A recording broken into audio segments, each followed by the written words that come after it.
Hello friends, कैसे हैं आप सब। आई होप आप सभी अच्छे होंगे और स्वस्थ होंगे। Welcome to our channel BPSC right way. स्वागत है आप सभी का हमारे चैनल बीपीएससी राइट वे पर। आज हम लोग डिस्कस करेंगे फरवरी माह के सभी महत्वपूर्ण करंट अफेयर्स को। तो आप लोग वीडियो को लाइक करना, शेयर करना ज़्यादा से ज़्यादा, और आप अगर चैनल पर पहली बार आए हैं तो चैनल को सब्सक्राइब कर लें। चैनल के साथ साथ आप हमारे टेलीग्राम चैनल, वेबसाइट तथा हमारे मोबाइल ऐप पर भी विजिट कर सकते हैं। टेलीग्राम चैनल पर आपको प्रतिदिन एग्जाम से संबंधित latest update, current affairs, quiz, discuss इत्यादि उपलब्ध करवाए जाते हैं। वेबसाइट पर आपको बिहार से संबंधित सभी प्रतियोगिता परीक्षा के लिए मटेरियल उपलब्ध करवा दिए जाते हैं, जैसे कि डेली नेशनल एवं international current affairs, Bihar current affairs, NCERT books, magazine और भी बहुत कुछ। इससे आपको मटेरियल के लिए ज़्यादा भटकना नहीं पड़ता है। सभी कंटेंट बिहार के प्रतियोगिता परीक्षाओं को ध्यान में रखकर तैयार किया जाता है। साथ ही साथ आप हमारे मोबाइल ऐप को भी डाउनलोड कर लें, जहां आपको बिहार से संबंधित प्रतियोगिता परीक्षा के लिए बेहतरीन टेस्ट सीरीज बहुत ही कम कीमत पर उपलब्ध करवाए जाते हैं, जिससे कोई भी सामान्य से सामान्य छात्र भी अपनी तैयारी को बेहतर कर सके। ऐप पर आपको बहुत से पीडीएफ, वीडियोस इत्यादि निःशुल्क भी उपलब्ध हो जाएंगे। अपने मोबाइल नंबर से आप यहां पर लॉगिन कर सकते हैं और इसका लाभ ले सकते हैं।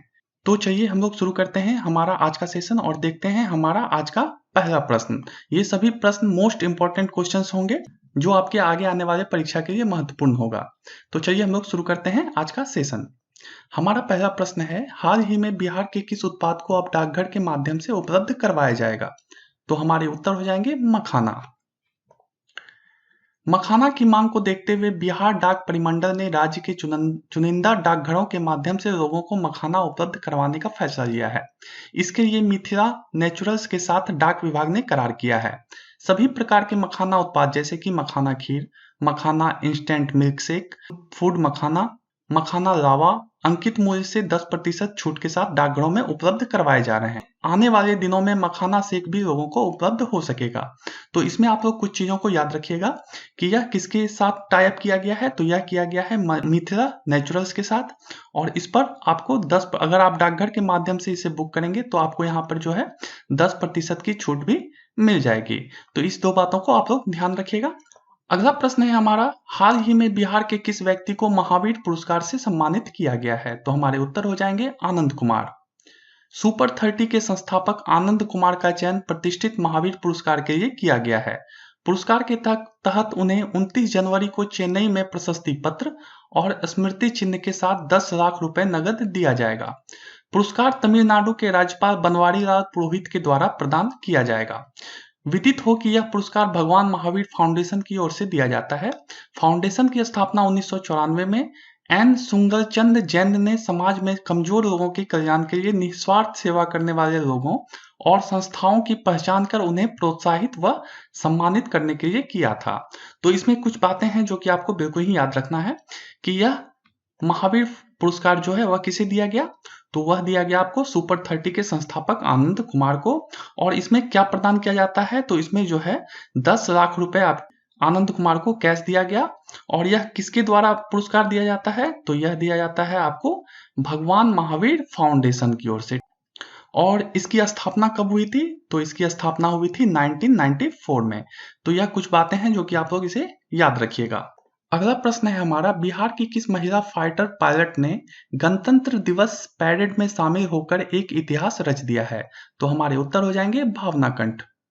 बिहार के दरभंगा जिले के बेउर गांव की महिला फाइटर पायलट भावना कंठ को गणतंत्र दिवस की एयरफोर्स की झांकी में शामिल होने के लिए चुना गया है। भावना इंडियन एयरफोर्स में पहले बैच की महिला फाइटर पायलट है। भारतीय वायुसेना में इन्होंने 18 जून 2016 को दो अन्य महिला पायलट अवनी चतुर्वेदी और मोहना सिंह के साथ फ्लाइंग ऑफिसर के रूप में चुना गया था। भावना फाइटर स्क्वाड्रन में 2017 में शामिल हुई थी। वर्ष 2018 में भावना ने बाइसन से अकेले मिग 21 विमान उड़ाकर इतिहास रच दिया था।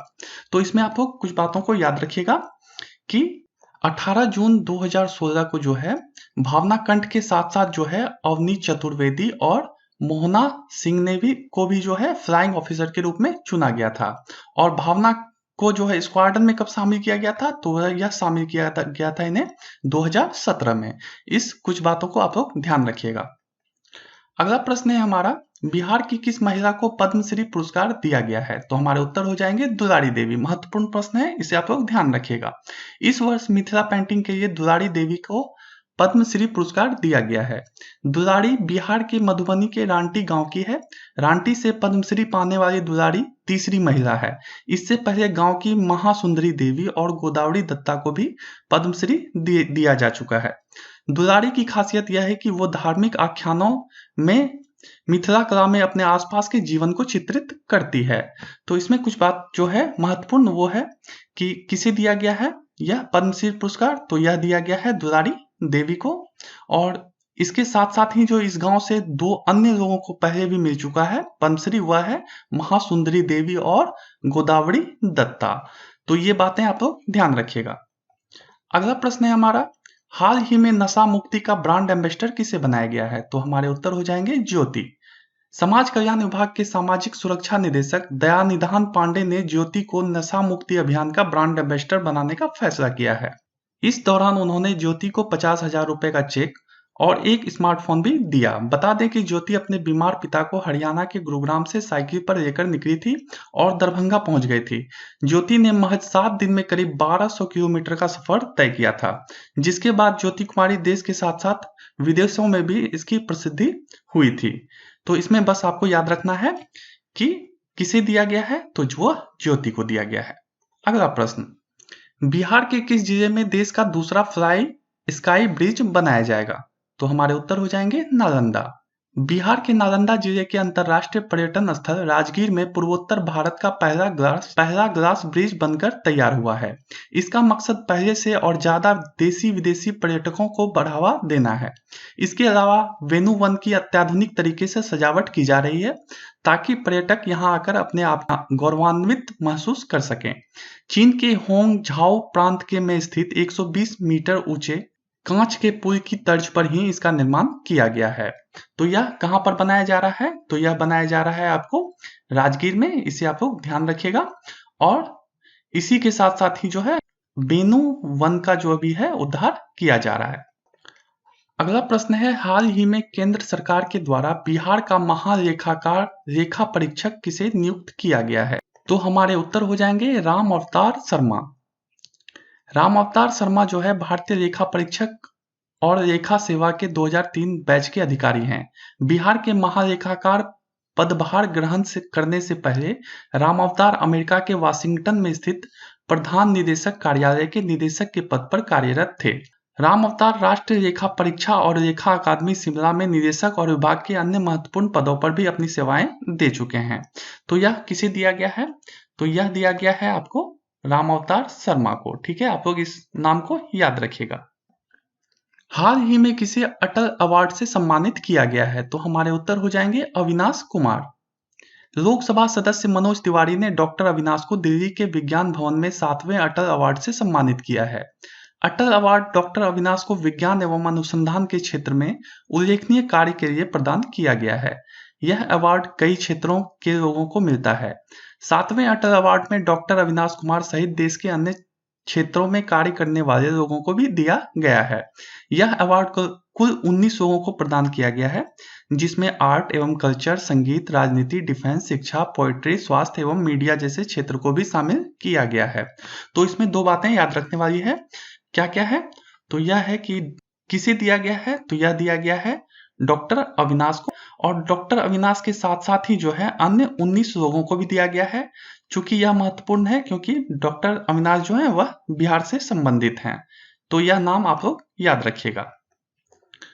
अगला प्रश्न है, बिहार के किस स्थान पर अंतरराष्ट्रीय आयुर्वेद संस्थान की स्थापना की अनुशंसा की गई है? तो हमारे उत्तर हो जाएंगे राजगीर। केंद्रीय मंत्री अश्विन चौबे ने कहा है कि राजकीय आयुर्वेद कॉलेज एवं अस्पताल को राष्ट्रीय स्तर पर दर्जा दिलाने और राजगीर में एक नए अंतरराष्ट्रीय आयुर्वेद संस्थान बनाने के लिए केंद्र सरकार हर संभव मदद करेगी और वो जल्द से जल्द इसका निर्माण करवाने के लिए केंद्र से आग्रह करेंगे। तो यह राजगीर में बनाने की अनुशंसा की गई है, यह आपको बस ध्यान रखना है। अगला प्रश्न है हमारा, हाल ही में बिहार के किस पूर्व राज्यपाल का निधन हो गया? तो हमारे उत्तर हो जाएंगे सरदार बूटा सिंह। पूर्व केंद्रीय गृह मंत्री और कांग्रेस पार्टी के वरिष्ठ नेता सरदार बूटा सिंह का लंबी बीमारी के बाद निधन हो गया। वह 86 वर्ष के थे। 21 मार्च 1934 को पंजाब के जालंधर जिले के मुस्तफापुर गांव में जन्मे सरदार बूटा सिंह 8 बार लोकसभा के लिए चुने गए थे। सरदार बूटा सिंह अपने लंबे राजनीतिक सफर के दौरान भारत सरकार में केंद्रीय मंत्री, गृह मंत्री, रेल मंत्री और खेल मंत्री भी रहे थे। इसके साथ ही उन्होंने बिहार के राज्यपाल और राष्ट्रीय अनुसूचित जाति आयोग के अध्यक्ष के रूप में महत्वपूर्ण विभागों का संचालन भी किया था। तो यह नाम आप लोग याद रखेंगे, बूटा सिंह। अगला प्रश्न है हमारा, हाल ही में बिहार के किस प्रसिद्ध साहित्यकार की पैतृक आवास को संरक्षित करने की घोषणा की गई है? तो हमारे उत्तर हो जाएंगे राम वृक्ष बेनीपुरी। राम वृक्ष बेनीपुरी की 122वीं जयंती के मौके पर कलम के जादूगर राम वृक्ष बेनीपुरी के गांव बेनीपुर में स्थापित समाधि स्थल व उसके पैतृक आवास को 3.72 करोड़ रुपए के खर्च से संरक्षित किया जाएगा। इसके लिए वहां पर रिंग बांध बनवाया जाएगा। बागमती बांध के बाहर अधिग्रहित 1.14 एकड़ जमीन में पुस्तकालय, 4 दीवारी, पार्क व साथ ही साथ आदमकद प्रतिमा भी बनाई जाएगी, जिस पर कुल 4.12 लाख रुपए खर्च होंगे। तो इसमें बस आप लोग याद रखिएगा कि यह किसके याद में बनाया जा रहा है? तो यह बनाया जा रहा है राम वृक्ष बेनीपुरी के लिए। और कहां पर बनाया जा रहा है? तो उनके पैतृक गांव जो है बेनीपुर, वहां पर यह बनाया जाएगा। अगला प्रश्न है हमारा, बिहार के किस व्यक्ति को Bill and Melinda Gates foundation के द्वारा ग्लोबल हेल्थ अवार्ड से सम्मानित किया गया है? तो हमारे उत्तर हो जाएंगे प्रीति प्रियदर्शिनी। बिहार की प्रीति प्रियदर्शिनी को Bill and Melinda Gates Foundation द्वारा William H Foege global health award दिया गया है। फाउंडेशन के द्वारा अवार्ड हर साल सार्वजनिक स्वास्थ्य के क्षेत्र में उल्लेखनीय योगदान देने वाले समाज सेवियों को दिया जाता है। यह पुरस्कार बिल और मेलिंडा गेट्स फाउंडेशन के द्वारा सार्वजनिक स्वास्थ्य के क्षेत्र में डॉक्टर विलियम एच फोगे के विशाल योगदान के लिए हर साल दिया जाता है। डॉक्टर फोगे एक अंतर्राष्ट्रीय चिकित्सक के रूप में जाने जाते हैं, जिन्होंने चेचक जैसी जानलेवा बीमारी के उन्मूलन में महत्वपूर्ण योगदान दिया था। तो इसमें 3 बातें बहुत ही याद रखने वाली है और यह बहुत ही महत्वपूर्ण भी है। आप लोग इसे ध्यान रखिएगा कि किसे दिया गया। तो यह दिया गया आपको प्रीति प्रियदर्शिनी को। और किसके लिए दिया गया है? तो वह सार्वजनिक स्वास्थ्य के क्षेत्र में दिया गया है। और यह जो किसके द्वारा दिया जाता है? तो यह दिया जाता है डॉक्टर विलियम एच फोगे की याद में। ठीक है, नेक्स्ट, बिहार के किस व्यक्ति को सर्वश्रेष्ठ योग्य सांसद फेम इंडिया मैगजीन के द्वारा चुना गया है? तो हमारे उत्तर हो जाएंगे Sanjay Jaiswal. Fame India magazine में सर्वे एजेंसी एशिया पोस्ट के साथ मिलकर एक लंबे सर्वे और ग्राउंड रिपोर्ट के जरिए उन 25 सांसदों की पहचान की है, जिन्होंने अपने संसदीय क्षेत्र से संसद तक जनसेवा, समाज सेवा, जन जागरण से लेकर लोकतांत्रिक मूल्यों को मजबूत करने का शानदार कार्य किया है। इस सर्वेक्षण में सांसदों को जनता से जुड़ाव, प्रभाव, छवि, पहचान, कार्यशैली, सदन में उपस्थित बहस में हिस्सा, प्राइवेट बिल, सदन में प्रश्न, सांसद निधि का सही उपयोग व सामाजिक सहभागिता को मुख्य मापदंड बनाया गया था। इसमें संजय जायसवाल, जो कि सांसद हैं पश्चिम चंपारण लोकसभा क्षेत्र के, उन्हें योग्य सांसद की कैटेगरी के लिए चुना गया है। तो यह नाम इसलिए महत्वपूर्ण है क्योंकि यह बिहार से जुड़े हुए हैं। तो बिहार से किन्हें दिया गया है? तो वह दिया गया है संजय जायसवाल को। इस नाम को आप लोग याद रखिएगा। अगला प्रश्न है हमारा, जेडीयू का राष्ट्रीय अध्यक्ष हाल ही में किसे नियुक्त किया गया है? तो हमारे उत्तर हो जाएंगे आरसीपी सिंह। ठीक है, जेडीयू कार्यकारिणी की बैठक में नीतीश कुमार ने राज्यसभा सांसद आरसीपी सिंह को पार्टी की कमान सौंपते हुए उन्हें राष्ट्रीय अध्यक्ष बनाने का ऐलान किया। बता दें कि अप्रैल 2016 में शरद यादव के जेडीयू राष्ट्रीय अध्यक्ष पद से हटने के बाद से ही नीतीश कुमार पार्टी के अध्यक्ष रहने के साथ साथ मुख्यमंत्री के पद पर भी बने हुए थे। तो आरसीपी सिंह को जो है जेडीयू का अध्यक्ष नियुक्त किया गया है।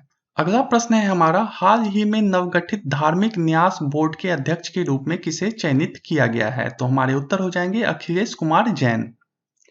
गया के विष्णुपद मंदिर की बदहाली पर दायर हुई लोकहित याचिका की सुनवाई में पटना हाईकोर्ट के आदेश के बाद राज्य सरकार ने धार्मिक न्यास बोर्ड का गठन कर लिया है। करीब 5 साल से बोर्ड विघटित पड़ा हुआ था। पटना हाईकोर्ट के आदेश के बाद से ही राज्य सरकार ने धार्मिक न्यास बोर्ड का गठन कर लिया है। पूर्व विधि सचिव अखिलेश कुमार जैन जो है इसके अध्यक्ष बने हैं। नवगठित बोर्ड में जो है अध्यक्ष के अलावा 10 सदस्य अन्य भी होंगे। तो आप लोग अखिलेश कुमार जैन का नाम याद रखिएगा, यह परीक्षा के दृष्टिकोण से महत्वपूर्ण है। अगला प्रश्न है हमारा, हाल ही में बिहार के किस महिला को राष्ट्रीय फ्लोरेंस नाइटिंगेल अवार्ड से सम्मानित किया गया है? तो हमारे उत्तर हो जाएंगे रंजू कुमारी। बहुत ही महत्वपूर्ण प्रश्न है, आप लोग इसे ध्यान रखिएगा। इंडिया नर्सिंग काउंसिल ने वर्ष 2020 के लिए सेवा के क्षेत्र में सबसे बड़ा सम्मान राष्ट्रीय फ्लोरेंस नाइटिंगेल अवार्ड के लिए सिवान की ANM रंजू कुमारी का चयन किया है। रंजू जिले के भगवानपुर हाट प्रखंड के सामुदायिक स्वास्थ्य केंद्र में पदस्थापित हैं। विश्व स्वास्थ्य संगठन ने वर्ष 2020 को नर्स और मिडवाइफ वर्ष घोषित किया है। वर्ष 2020 में फ्लोरेंस नाइटिंगेल की 200वीं जयंती भी मनाई गई, जिनके नाम पर यह पुरस्कार दिया जाता है। फ्लोरेंस नाइटिंगेल का जन्म लंदन में हुआ था और उन्होंने नर्सिंग के जरिए लोगों की सेवा को अपने जीवन का लक्ष्य बनाया था। फ्लोरेंस नाइटिंगेल पुरस्कार की स्थापना वर्ष 1973 में भारत सरकार ने नर्सों के अनुकरणीय कार्यों को सम्मानित करने के लिए किया था। तो इसमें 4-5 चीजें जो हैं बहुत ही महत्वपूर्ण है। तो यह 4-5 चीजें आप लोग याद रखिएगा कि राष्ट्रीय फ्लोरेंस नाइटिंगेल अवार्ड जो है वह रंजू कुमारी को दिया गया। 2020 को नर्स और मिडवाइफ वर्ष के रूप में घोषित किया गया है। यह फ्लोरेंस नाइटिंगेल का जन्म कहाँ पर हुआ? तो वह लंदन में हुआ था और इसकी स्थापना जो यह फाउंडेशन है उसकी स्थापना हुई थी 1973 में। अगला प्रश्न, हाल ही में पटना कॉलेज का कौन सा स्थापना दिवस मनाया गया है? तो हमारे उत्तर हो जाएंगे 159वां। कॉलेज की स्थापना 9 जनवरी 1863 को हुई थी। बिहार के सबसे पुराने विश्वविद्यालय पटना विश्वविद्यालय से भी पहले यह स्थापित हुआ था और पूरब का ऑक्सफोर्ड इसे कहा जाता है। कॉलेज 159 वर्ष का अब जो है हो गया है। ब्रिटिश काल में स्थापित पटना कॉलेज के छात्रों में देश के प्रथम संविधान सभा अध्यक्ष डॉक्टर सच्चिदानंद सिन्हा, बिहार के प्रथम मुख्यमंत्री व बिहार केसरी श्री कृष्ण सिंह, बिहार व उड़ीसा के शिक्षा मंत्री सर मोहम्मद फखरुद्दीन, डॉक्टर गणेश दत्त सिंह, साहित्यकार देशरत्न रामधारी सिंह दिनकर आदि के नाम भी इसमें शामिल है कि इन्होंने यहाँ से पढ़ाई किया था। तो आप लोगों को बस यह याद रखना है कि इसकी स्थापना कब हुई थी? तो यह हुई थी 9 जनवरी 1863 को। अगला प्रश्न है, हिंदी भाषा में उत्कृष्ट कार्य के लिए हाल ही में किस विभाग को सम्मानित किया गया है? तो हमारे उत्तर हो जाएंगे पासपोर्ट कार्यालय पटना। बिहार की राजधानी पटना में स्थित क्षेत्रीय पासपोर्ट कार्यालय को हिंदी में कार्य करने और उत्कृष्ट प्रदर्शन के लिए सम्मानित किया गया है। 11 जनवरी को विश्व हिंदी दिवस के अवसर पर नई दिल्ली स्थित जवाहरलाल नेहरू भवन में विदेश राज्य मंत्री व मुरलीधरन राय ने पटना के क्षेत्रीय पासपोर्ट अधिकारी प्रवीण मोहन सहाय को स्मृति चिन्ह और प्रमाण पत्र देकर सम्मानित किया। बता दें कि विश्व हिंदी दिवस के लिए 35 क्षेत्रीय पासपोर्ट कार्यालयों में समूह क व क्षेत्र से पटना, ख समूह के चंडीगढ़ और ग समूह के लिए कोलकाता का हिंदी में काम करने वाले सर्वश्रेष्ठ कार्यालयों के रूप में चयन किया गया था। यह कार्यक्रम विदेश मंत्रालय की ओर से आयोजित कराया गया था। अगला प्रश्न, हाल ही में शेरशाह सूरी पुल को संरक्षित करने की घोषणा की गई है। यह पुल किस जिले में अवस्थित है? तो हमारे उत्तर हो जाएंगे रोहतास। जानकारी के अनुसार करीब 500 साल पूर्व ऐतिहासिक ग्रैंड ट्रंक रोड के तहत रोहतास जिले के डेहरी और औरंगाबाद के बीच सोन नदी के बीच बीच पत्थर के स्लीपर से पुल बनाया गया था, लेकिन अब इस पुल के अस्तित्व पर खतरा मंडरा रहा है। यह पुरानी ग्रैंड ट्रंक रोड का हिस्सा है। सोन नदी पर 3.5 किलोमीटर से लंबी इस पत्थर के पुल की चौड़ाई 17 फीट है। इसे इतनी मजबूती से बनाया गया था कि अभी भी इसके पत्थर यथावत रखे हुए हैं। इसके स्टोन स्लीपर की लंबाई 9 फीट तक है। हाल ही में इस पुल को संरक्षित करने की कवायद शुरू की गई है। तो यह बहुत ही महत्वपूर्ण है कि यह किस नदी पर बना हुआ है? तो यह बना हुआ है आपको सोन नदी पर, इसे आप लोग ध्यान रखिएगा। अगला प्रश्न, बिहार के किस व्यक्ति को भारत गौरव सम्मान के तहत लाइफ टाइम अचीवमेंट अवार्ड के लिए चुना गया है? तो हमारे उत्तर हो जाएंगे शिव गोपाल मिश्र। भारत सरकार के नीति आयोग द्वारा पंजीकृत भारत गौरव अवार्ड फाउंडेशन के द्वारा all India railway men's federation के महामंत्री शिव गोपाल मिश्रा को समाज सेवा के क्षेत्र में उल्लेखनीय कार्य के लिए लाइफ टाइम अचीवमेंट अवार्ड से सम्मानित किया गया। तो किसे किया गया है? यह सम्मान किसे दिया गया है? तो वह दिया गया है शिव गोपाल मिश्रा को लाइफ टाइम अचीवमेंट अवार्ड। इसे आप लोग याद रखिएगा। अगला प्रश्न है, हाल ही में बिहार के पहले ट्रैफिक आईजी के पद पर किसे नियुक्त किया गया है? तो हमारे उत्तर हो जाएंगे एमआर नायक। राजधानी समेत राज्य के बड़े शहरों में ट्रैफिक के बढ़ते दबाव को देखते हुए आईपीएस एमआर नायक को बिहार का पहला ट्रैफिक आईजी बनाया गया है। नायक हाल ही में केंद्रीय प्रतिनियुक्ति से लौटे हैं। इससे पहले वे सीआरपीएफ और सीआईएसएफ में भी काम कर चुके हैं। इसके लिए जल्द ही एक अलग कार्यालय का निर्माण भी किया जाएगा। मतलब कि यह बहुत ही महत्वपूर्ण हो जाता है। क्योंकि एमआर नायक जो है वह पहले ट्रैफिक आईजी बने हैं, इसलिए यह महत्वपूर्ण हो जाता है। अगला प्रश्न है, हाल ही में नीति आयोग के द्वारा जारी इंडिया इनोवेशन इंडेक्स में बिहार को कौन सा स्थान प्राप्त हुआ है? तो हमारे उत्तर हो जाएंगे अंतिम। कर्नाटक ने 20 जनवरी 2021 को नीति आयोग के द्वारा जारी इंडिया इनोवेशन इंडेक्स 2020 में देश के सबसे नवाचारी इनोवेटिव प्रमुख राज्य के रूप में अपना स्थान बरकरार रखा है।